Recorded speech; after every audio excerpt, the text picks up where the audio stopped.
Welcome back to the Scoreboard XFL Week 7. Couple more weeks to go, but it's getting into the clutch phase now, and we have some good games. Speaking of clutch, Smokey, how you doing? And how was our last week? Oh man, I'm doing good. Better than the Guardians fans because they still haven't won a game, and it doesn't look like they're going to anytime soon here. But as far as our picks go.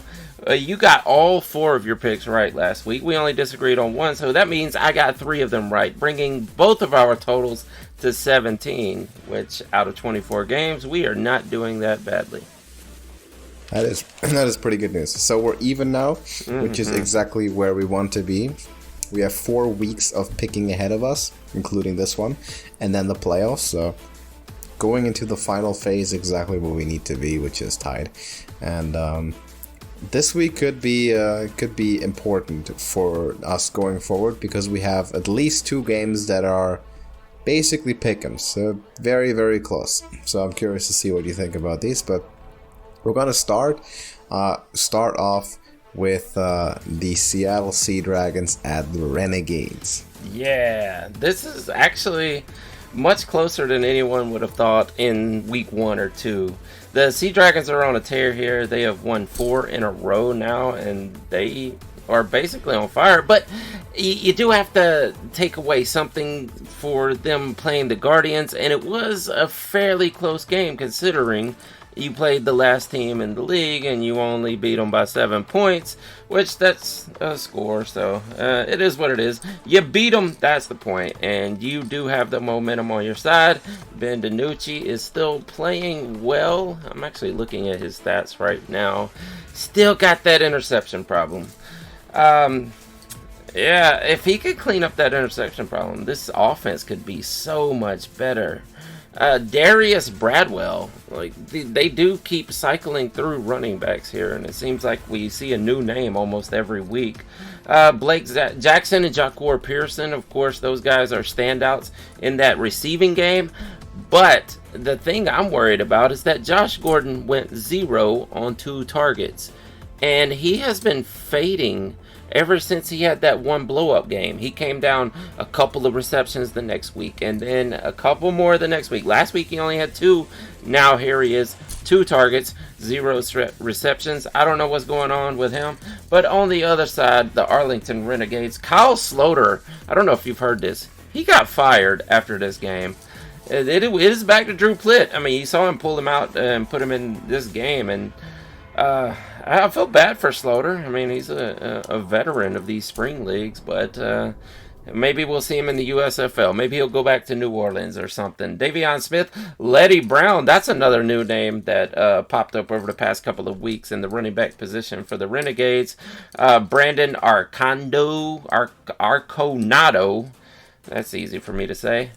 He's actually been their leading receiver over the past couple of weeks. Bob Stoops, man, I don't know. This is tough. I'm trying to talk myself into picking one of these guys. You know what? I'm just going to stay with the momentum. I'm going to pick the Sea Dragons on the road. I see it's hard to not to pick them. And I like, by the way, sort of the poetic justice there delivered Arlington against the Brahmas. It was a low-scoring game as we kind of projected. First one was 12-10, the second one 15-9. So battle for the second spot, I guess, in the South.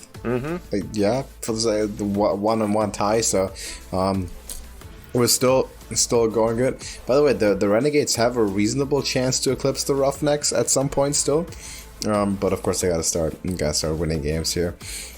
I'm gonna go Seattle as well, though of course I don't want it. It's basically turning out to be Seattle's my rival even in the XFL, and I have to pick against them. But I will make the argument, even they're gonna beat Arlington, they're gonna win.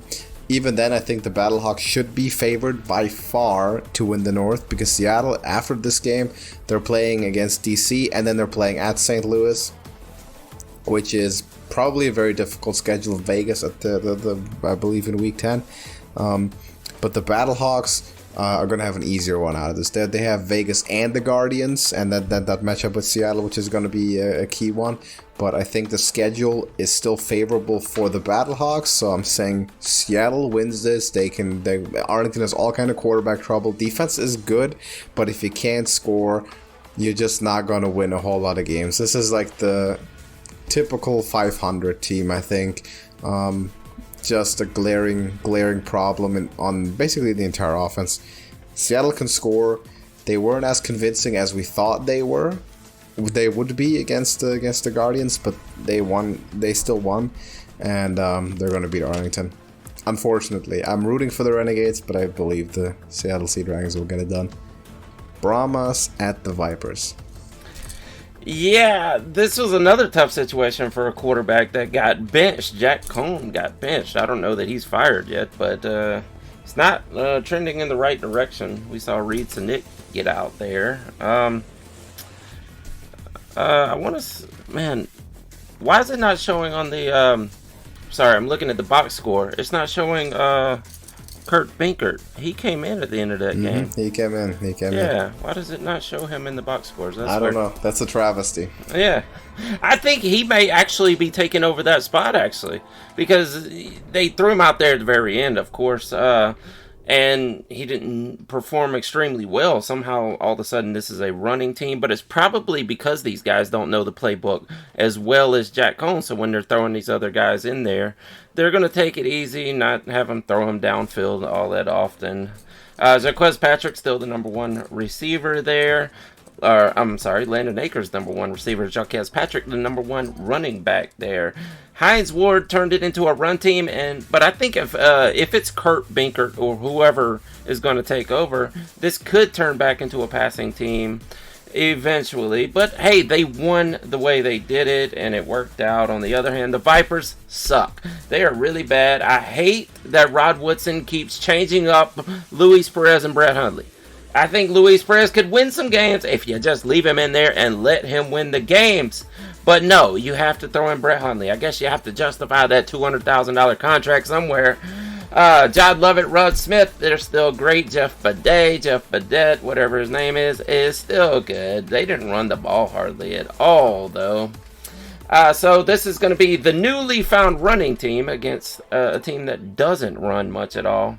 I'll go with the momentum here also because I hate the Vipers at this point. I'll take the San Antonio Brahmas on the road. Man, I thought this is a pick'em game and you're not being a homer. I can't, man. They they suck, man. I can't pick them. They still get 3 points for being at home. I thought you picked this. See, this is the one where I wanted to get one over on you. Because, yeah, I'm taking the Brahmas. You see the logo for the Brahmas? Mm-hmm. And yet it has that B on his forehead. And it finally makes sense to me, right? The B stood for Benkert all along. I'm gonna say he starts. I'm gonna say 220, 2 touchdowns, 0 interceptions, solid 10-point win at Vegas. I'm a huge Kurt Benkert fan. I've been for a long time. I've probably mentioned him like over a year ago at some point in this show. He used to be a third-string backup quarterback behind Jordan Love and Aaron Rodgers in Green Bay. And then he also was with the 49ers for a while, and people got hurt. And he's jumping back and forth between backup jobs in the NFL, and now he's also signed with the XFL to get some starting time under his hood, similar to AJ McCarron. But Kurt Benkert is actually famous as like a Twitter personality, if people don't know it, and it's highly worth a follow. He is also a streamer. He streams video games, so he plays different games. Very entertaining guy, very much worth a follow, and always very interesting to some people may not know him, but the B stands for Benkert, the Benkert Brahmas. This is, by the way, how my bet still happens with them winning the championship, because they win out, they'll beat the struggling Roughnecks for the South, and then they just get one over on whoever wins the North.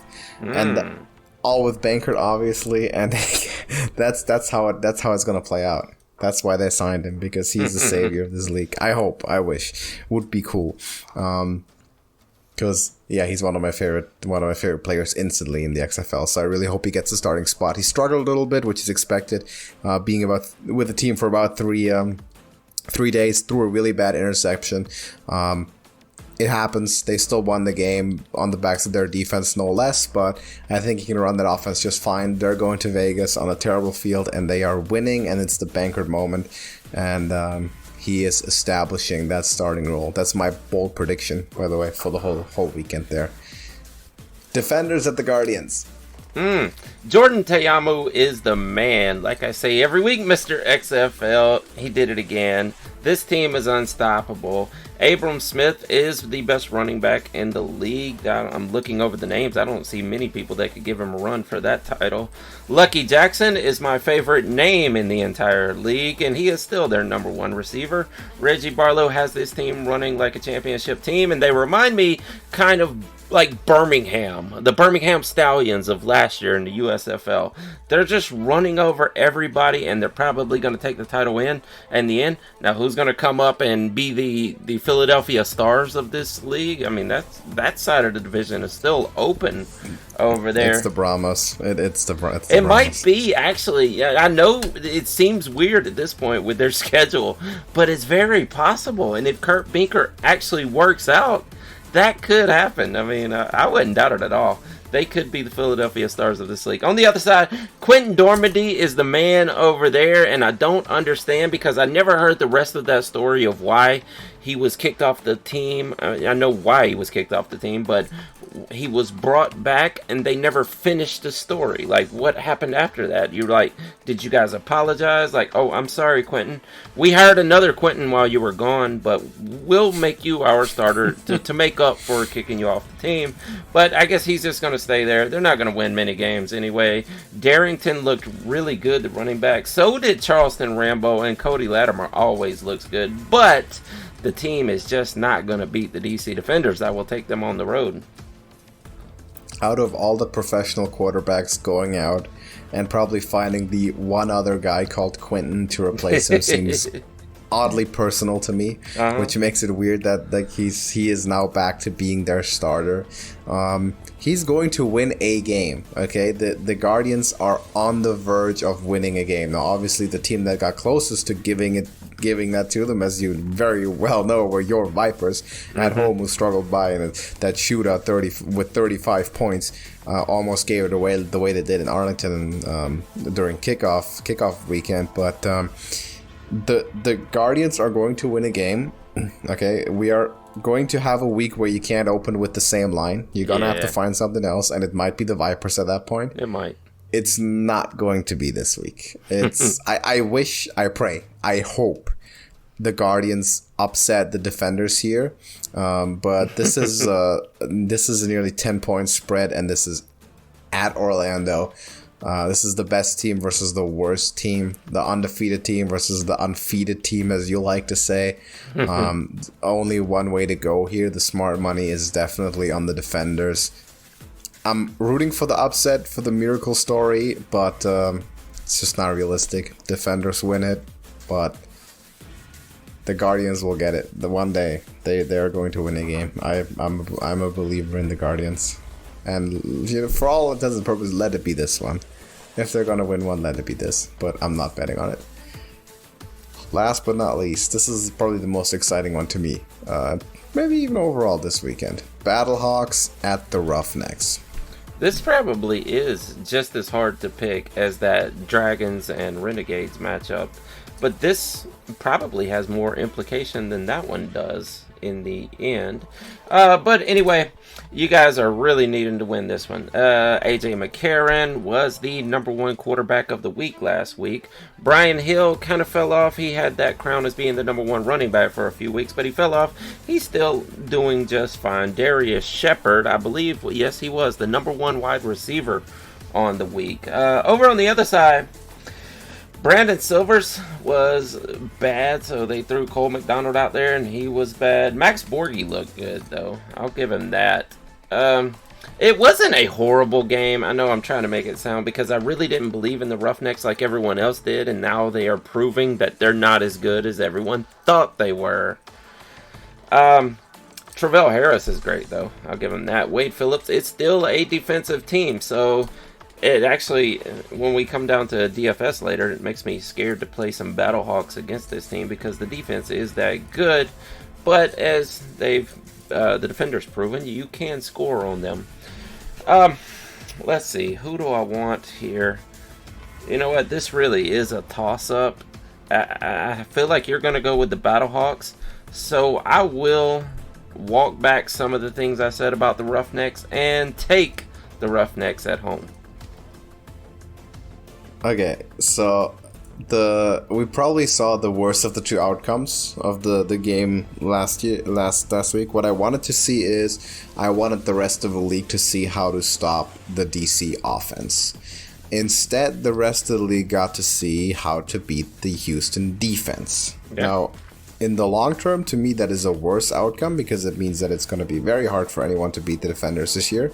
But in the short term, that is good news to me. In the short term, I like that because the Battlehawks happen to play the Roughnecks this weekend. And it's what seems to be close to a must-win game. Now, it just so happens that the way to beat the Roughnecks defense, at least on paper, is not the way the defenders want to play. Of course, they tried to run the ball. The Roughnecks were defending the ball, but they beat them. Eventually, they beat them through the air. Jordan Tamu did not do anything on the ground. Abram Smith had a good game, but not as a breakout of a game as it did the week before, and they fed him a lot. They beat him through the air. Jordan Tamu put on a great performance, but the M in McCarron stands for MVP. The C stands for clutch. He's back on track. He was the best quarterback last week, and even in the losses to DC, he wasn't bad. He was good. He's still, to me, the MVP frontrunner, though the Battlehawks have to make the playoffs for that to be the case. Because Jordan Tamu carries overall less of a contribution to the success of the offense that McCarron does, in my opinion, even though he's winning more. And he just put it on the Vipers. Now, you could argue that that's a lowly team to pick on, but they beat them convincingly. And aside from playing the defenders, the Battlehawks have been dominant. So to me, the North is much better than the South. The Roughnecks are known to struggle. They've lost to the North now. They've twice, by the way. They got beaten by the Sea Dragons and the Defenders back-to-back weeks. So logically speaking, the North is just much, much stronger than the South Division. Battlehawks win at Houston. AJ McCarron, at least 2 touchdowns, 200 yards, and they beat him through the air again, I think. I think that's how it's going to happen. I'm convinced. Wow. Battlehawks win at Houston. It's going to be probably a relatively high-scoring game as well. I'm thinking because Battlehawks defense is sometimes has bad days, and I think the offense is in a groove now, so the Roughnecks will have to actually start producing on offense, can't rely on their defense forever now. Their weaknesses have kind of been unveiled a little bit. And if we look at the more consistent offense, the more consistent quarterback, in fact, who's even going to start for the Roughnecks at this point? I don't know. Because we don't really know. Brennan Silvers looked really good for the first 4 weeks of the season or so, and now there's maybe controversy brewing. To me, everything's pointing into the right direction, which is the Battlehawks. So I am taking them right and ready to be prepared for Week 9, the clash at home against Seattle, which should be the game of the season for the North at least, because the defenders they'll be gone. Yeah, if both of y'all win, if Seattle and St. Louis win this week, then that's going to be the matchup to watch. Sure. So next week, the Sea Dragons play against DC. Hopefully, that means the Battlehawks go into that game with a step up. But we will see. Man, I didn't even look ahead. Like, wow, that's going to be tough. It's a very good end of the road for the North. It's going to be exciting. I think Week 9 is where the money is really made. If we're looking at it, we have Sea Dragons at Battlehawks, the Renegades, who are probably the most dangerous contestants for the South, aside from the Roughnecks. We'll have to face the Defenders. It's gonna be rough. But then in Week 10 you have the Roughnecks and they're at the Renegades directly. So if somehow it gets tight, that could also be good. I think the last 2 weeks are really, really good. They're looking very promising now. Yeah, definitely. I'm looking at them right now. So I guess the Defenders have already sewed up the playoff. It feels like it. Yeah. Feels like it. The Renegades. I know Kyle Sloter said before they went on the field this past week, it caught on TV, that they wanted to go ahead and sew up the playoffs seed, but of course they lost. But I didn't even think with their record that they were that close to actually sealing the deal for the playoffs. Man, the South is bad. Like if you beat the Brahmas twice in a row, they've got it all but in the back because the Guardians aren't going anywhere. Mm-hmm. The South is bad. I'm pretty sure all the North teams would have a pretty good shot at making the playoffs in the South, even the Vipers. Because remember, Vipers played the Renegades week 1. We saw how that went. So that was a very, very close one. This is a very clear story of two different divisions. The North is much, much stronger than the South. Oh, absolutely. There's no doubt about that. And I think the Roughnecks are proving that point week by week here. Lose to Seattle, lose to DC, they lose to St. Louis. I mean, it couldn't be any more clear. Yeah. Then whoever wins the North is obviously going to win the entire thing, the championship. You would think so, yeah. You would think so. I do want to see the Brahmas come back and pull this off, though. I just want them to make it. I don't think they can win, but they may because they are the Brahmas. But I just want the Bankers. The Bankers. Yeah, the San Antonio Bankers. I love it. Yeah, I want to see him do it. If he does pull it off, he'll be in the NFL again next year. So they can't rename themselves to the Bankers because he'll be gone. Yeah. What was he doing before he came here? Because he just got signed over the weekend or something, right? He was on the practice squad of the Niners for a while. Mm-hmm. I think he was also with other NFL teams. I guess he might have been with the Bucs. Let me look it up. I'm going to look it up right now. I remember for a long time he was with the Packers. Yeah, he's bounced around a few places. Yeah, he was with the Packers for a long time. He was with the Niners. I remember that when they signed him. Yeah, so he most recently was with the Niners on the practice squad. Mm-hmm. Yeah, Packers and then the Niners. So I guess he just decided, I do need something to do during the spring. Let's see what. By the way, here's a piece of Kurt Benkert trivia, right?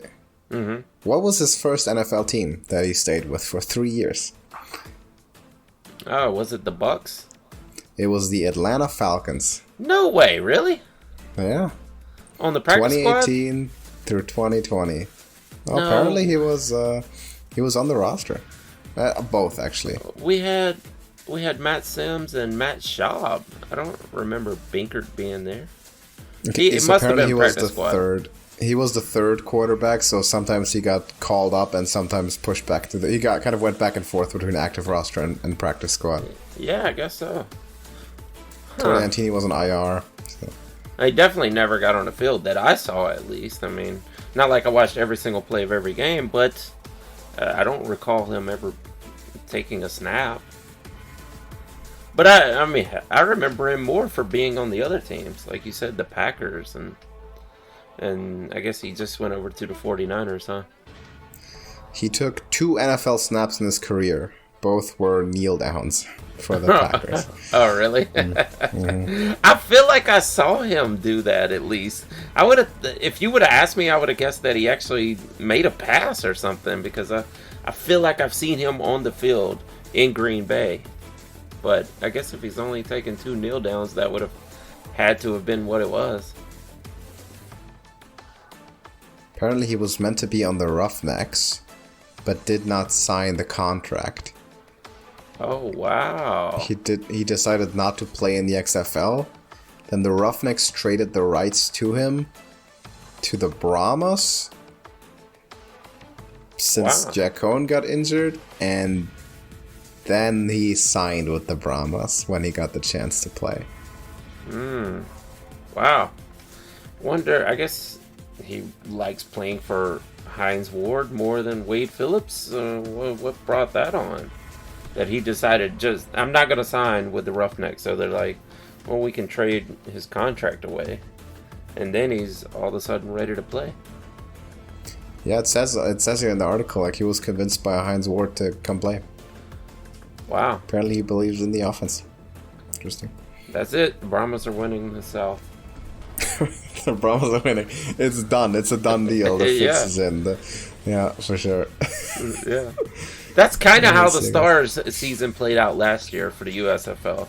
Because after the first few games, no one thought the Stars were going to make it to the championship. But they heated up, got on a roll, made it into the playoffs, and kept winning, and made it to the championship game. Although the Birmingham was just a little too much for them. But it would have been, the Stallions they were too strong. Would have been a good storyline though if Philadelphia would have won. Didn't you come up with that theory or whatever, the conspiracy theory about Philadelphia winning? because the championship game was on the 4th of July, so I thought it was they would let Philadelphia win. But then again, it was in Birmingham, and they didn't let them win. But we all expected it to be the Generals and the Stallions. Yeah, that would have made more sense. Yeah, and the Stars came through. So I hope this year. I haven't really looked into it, but I hope the USFL is going to play in hometowns rather than all in the central hub in Birmingham. I've already found this out. Actually, I researched this quite recently because I was curious of the same thing. This is unrelated to the XFL, and this is USFL, but they have divided it into 4 stadiums, and they have 2 teams sharing a stadium each. Okay. But the stadiums are actually really good. You have the Panthers and the Stars, so that's Michigan and Philly, playing at Ford Field, the Detroit Lions Stadium. Oh, nice. Wow. You have the New Jersey Generals and the Maulers playing at the Hall of Fame Stadium in Canton. Which is pretty cool. You have the Stallions and the Breakers, New Orleans Breakers, still playing in Birmingham, where all the games happened last year. And then you have the Houston Gamblers and the newly founded Memphis Showboats, or not new, their team in the original USFL actually. They'll be playing in Memphis, which is the stadium of. It's called Simmons Bank Liberty Stadium, and who does it belong to? Probably the Memphis college team, right? Yes, Memphis College. Yeah. That's what it is. So, some pretty good stadiums there. All of them are pretty good football stadiums. And it's split at least, so that is good. Absolutely. You'll have that's a step in the right direction, because the XFL, in my opinion, have killed it with their attendances. Much more really good. Yeah, much more than I expected. USFL desperately needs to expand. You can't have a season centralized in just one city, because the amount of Michigan Panthers fans is going to be close to 0 if the entire season happens in Birmingham. Oh, absolutely. No one's gonna care. No one. But now they play in the Lions Stadium. Yeah. Suddenly there might be some attraction there. Absolutely. That's going to be pretty good. So I can't wait for that one. It's going to be good. And the Tampa Bay Bandits no longer exist. Yeah. They are gone. Heard. They're out. So both leagues, like the XFL, also replaced the LA Wildcats with the Brahmas. So will the Tampa Bay Bandits be replaced in the USFL? Yeah. But it's looking pretty good. Yeah. Tampa Bay is just on a downhill slide. I mean, you lost Tom Brady. You lost 2 spring league teams. What's next? You're going to lose your hockey team? Do you remember when the city of Tampa Bay won like 3 or 4? Yes, I do. Sports titles in 1 year. I absolutely do. The Lightning won, the Rays won, the Bucks won. Yeah. Yeah, I do remember that year. It made me mad. They had their share. Exactly. Yeah. Can't complain too much. Now they're on the other side of that hill, and it's all down from here. That's how it goes. By the way, the USFL is starting pretty soon.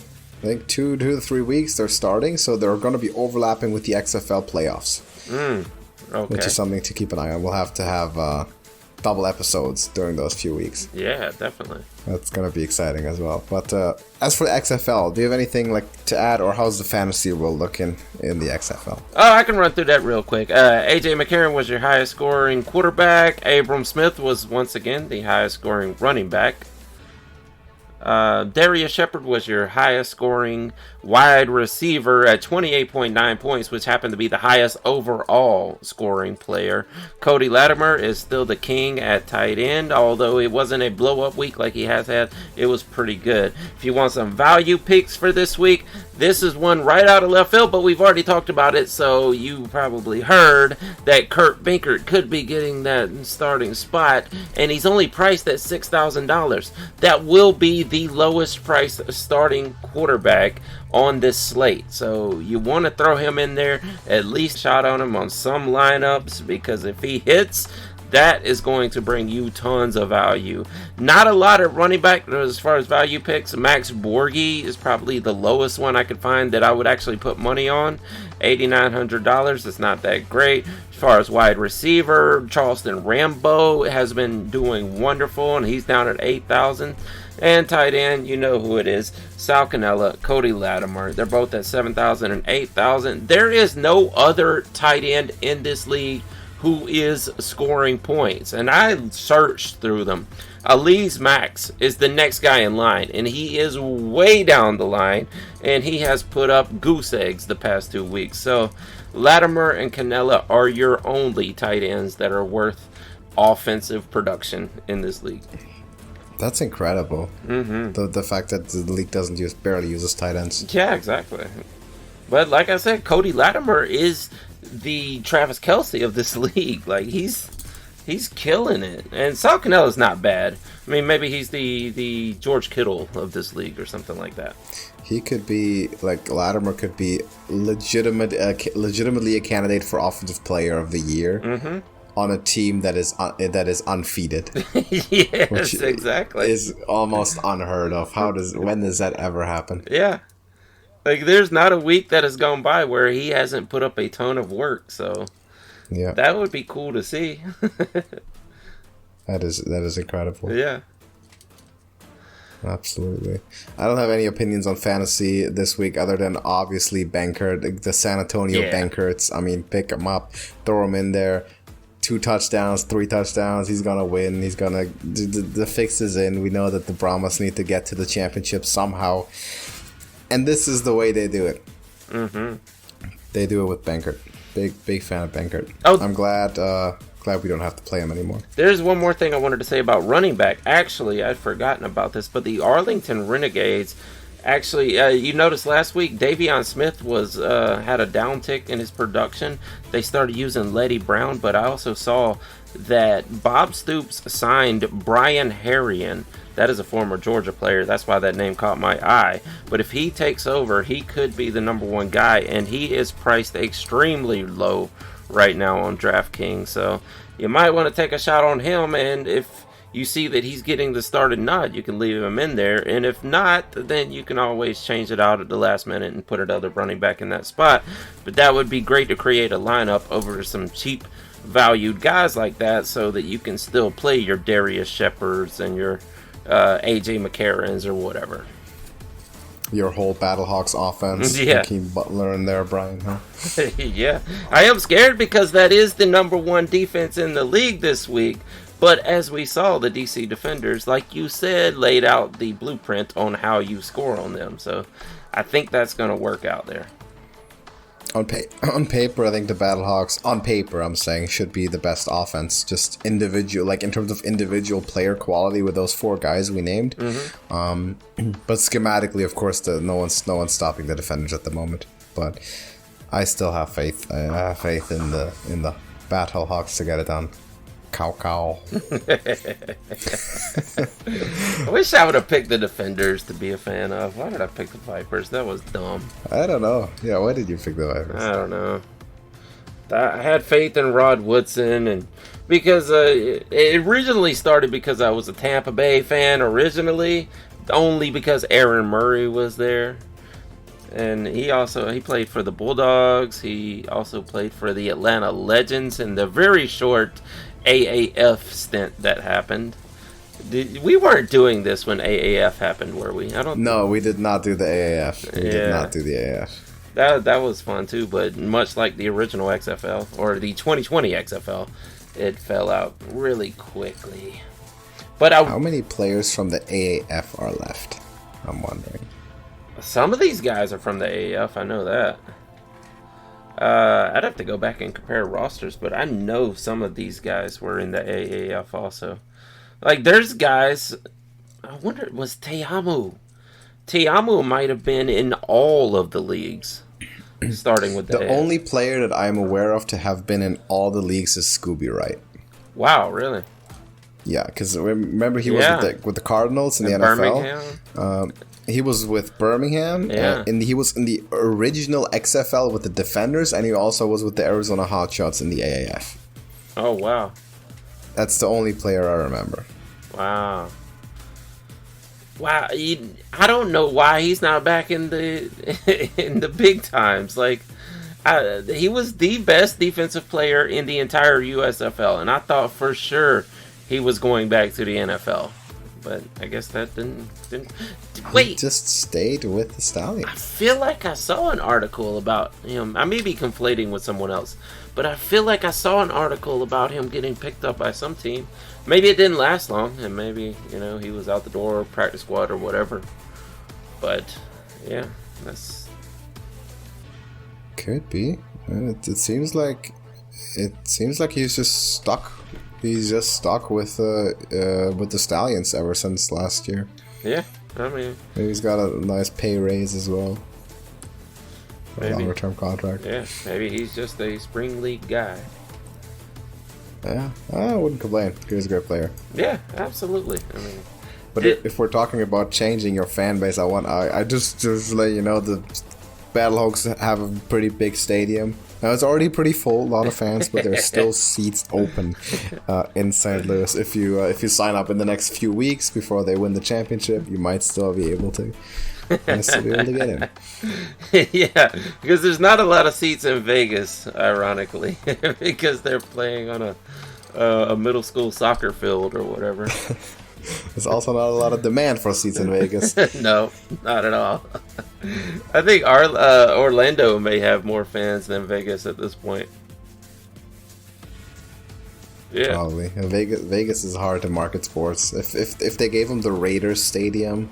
Mm-hmm. Maybe. Yeah. People would show up just for cheap entrance to the Raiders Stadium, but still not for the games. Yeah.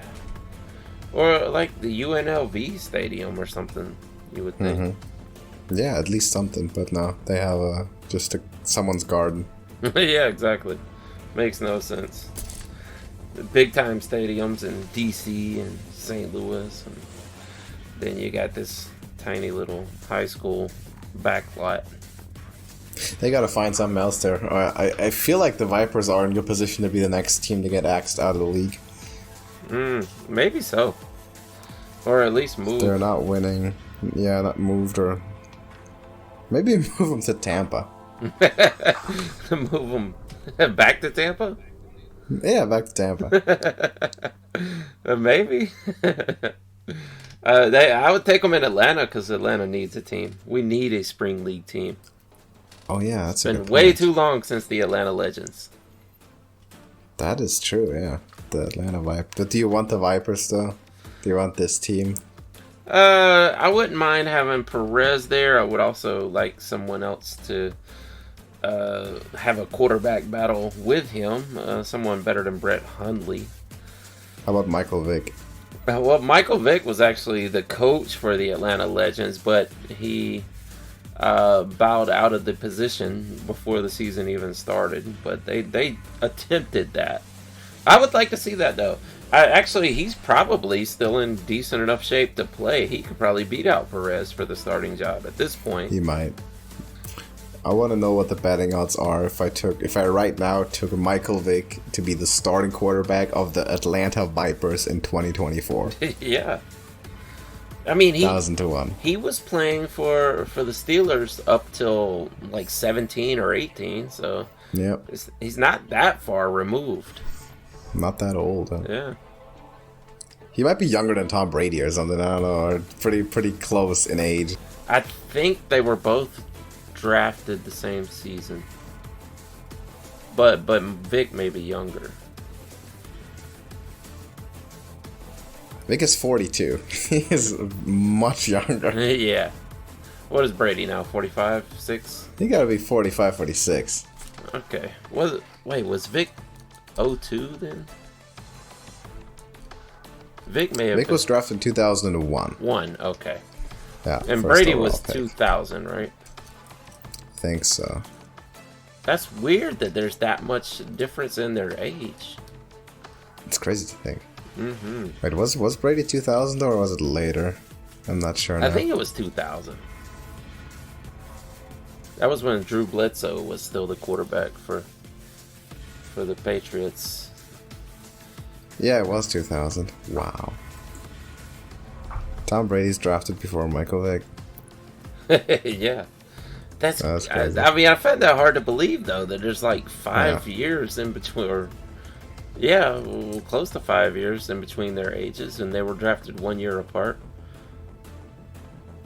I had the fact at one point on one of our shows that Tom Brady was drafted the same year as Brian Urlacher.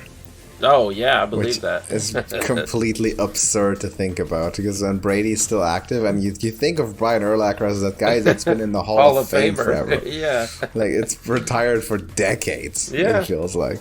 Yeah, absolutely. That is crazy. Absolutely crazy. Do you have anything to add for this week? No, I think that's it for this week. Perfect. Let us know your picks in the comments. AJ McCarron's gonna be the MVP. Tell us why. Why is he gonna go beat the Roughnecks? Why is he gonna win against the Dragons in Week 9? And why? What is the reason for the Battlehawks beating out the Defenders in the North Championship? I don't have any good reasons, so I need to hear some, so I can bring them up next week. But yeah, let us know your picks. Let us know what you think about these. Drop us a like as well, and we'll see you in the next one. Deuces.